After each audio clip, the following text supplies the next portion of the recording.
Marcus Chen pushed through the reinforced doors of the Galactic Companion Shelter on New Geneva Station, his breath forming small clouds in the frigid air. The facility housed creatures from across the known galaxy, sentient beings who had been abandoned, lost, or simply deemed incompatible with their previous owners. The Valerian attendant, a crystalline humanoid named Zektar, floated beside him with obvious reluctance. "I must warn you again, human. The specimen in Bay 94 has been here for 3 standard cycles. No one wants her." Marcus nodded, his weathered hands clasped behind his back. At 62, the retired terraforming engineer had spent decades bringing dead worlds to life. Now, in his golden years on this remote station, he sought a different kind of project. They passed enclosures containing magnificent beings: a 6-legged Procyon wolf with fur that shifted like aurora, a centaurian cloud swimmer that existed partially in another dimension, even a juvenile star whale, its translucent, skin pulsing with bioluminescent patterns. "Any of these would make excellent companions," Zektar suggested hopefully. "The star whale, for instance, only requires a small nebula to feed in." "Bay 94, Marcus said firmly. Zektar's crystalline form dimmed with resignation. They continued deeper into the facility, past the special cases section where a sign warned, "Extreme caution, dangerous or unstable entities." Bay 94 sat at the corridor's end, its viewing window dark. Through the reinforced transparent aluminum, Marcus could barely make out a massive shape huddled in the corner. The creature was easily 12 feet long, covered in scales that might have once shimmered but now appeared dull and lifeless. "This is Helen," Zektar said quietly. "She's a Dracorian from the Andromeda Rim. Her species are formidable warriors. Helen was surrendered after a psychological break during the War of 7 Suns. She hasn't spoken in 2 years." Marcus studied the dragon-like being. Even curled into herself, Helen's form spoke of incredible power. Her wings, folded tight against her body, spanned nearly 20 feet when extended. Massive claws that could rend starship hulls were tucked beneath her like a sleeping cat's paws. "What was her psychological break?" Marcus asked. Zektar's light flickered nervously. "She refused to fight. During a critical battle, she simply stopped. Wouldn't engage enemy forces, wouldn't follow orders. Her unit was nearly destroyed. Command declared her combat ineffective and discharged her. So she developed a conscience. The Dracorian military doesn't recognize conscience as a valid psychological condition," Zektar replied. "They classified it as a malfunction."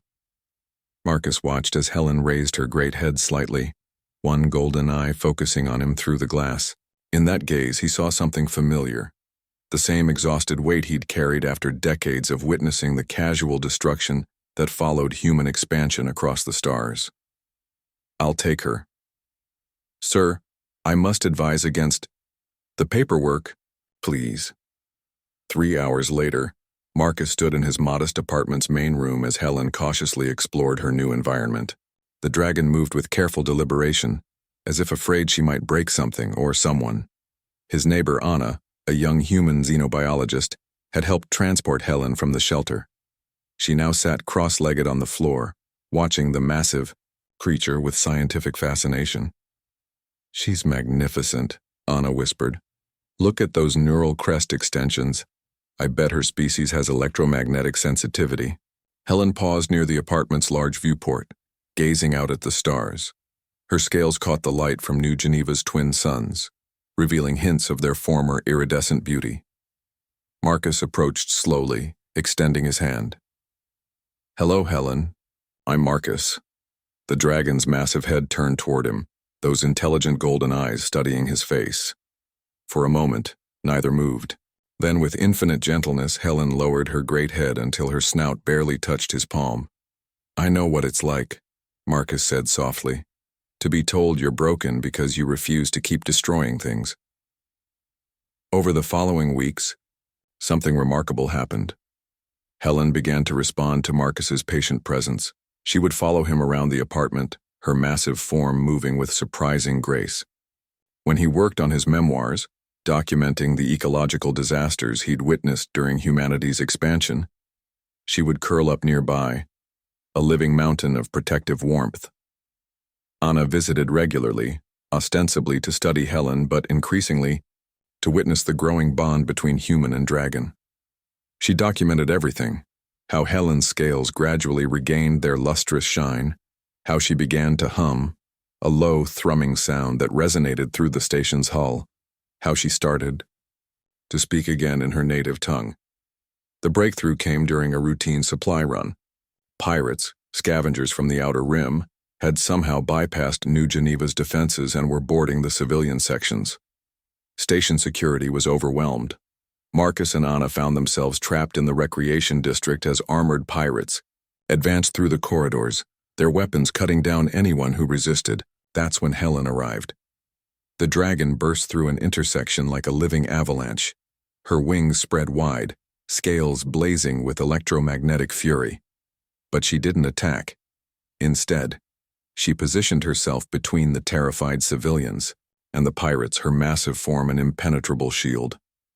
"Stand down," she commanded in heavily accented standard, her voice a bass rumble that shook the station's framework. "There has been enough violence." The pirate captain, a scarred Cree mercenary, laughed and raised his plasma rifle. "One dragon against 12 warriors, you're outnumbered, beast." Helen's eyes blazed. "I am not outnumbered. I am exactly where I need to be." What followed wasn't a battle. It was a master class in nonviolent resistance.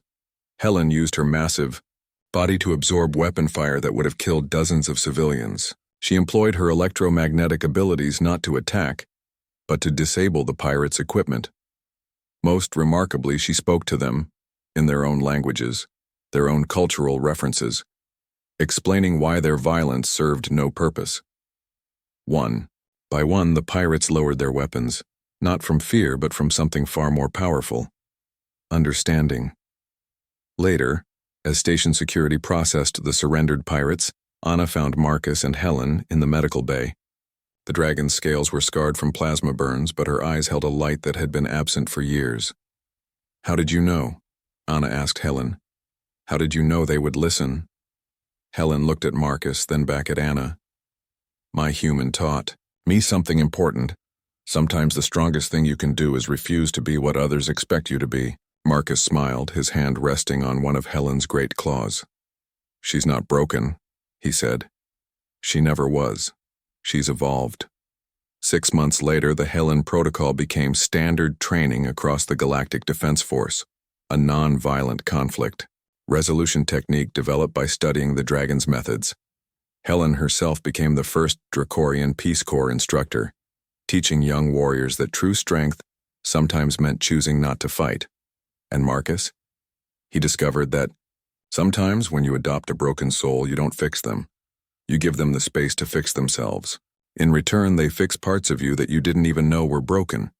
The saddest dragon in the shelter had become something unprecedented, a warrior who fought with compassion instead of claws.